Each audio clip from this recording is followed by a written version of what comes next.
ఆ పద్మపత్రం ఇవాంబసానం, అదే ఆ స్టేట్ కి రావాలి, రావాలి, అది రావాలి. in the world, but not of the world. Right. That is what we are discussing.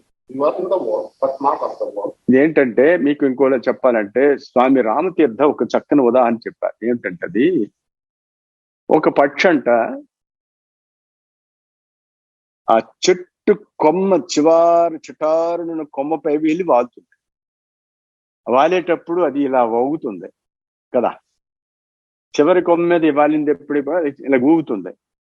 ఊగుతుండేటప్పుడు ఏమనుకుంటుంది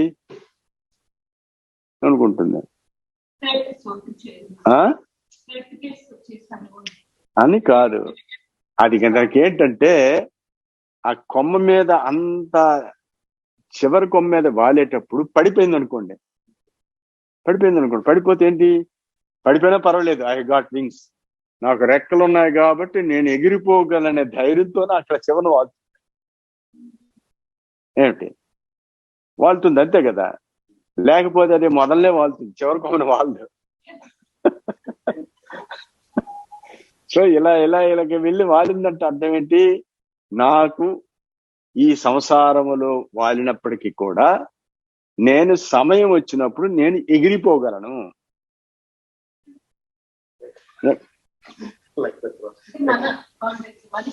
ఎగిరిపోవాలంటే లోపలికి.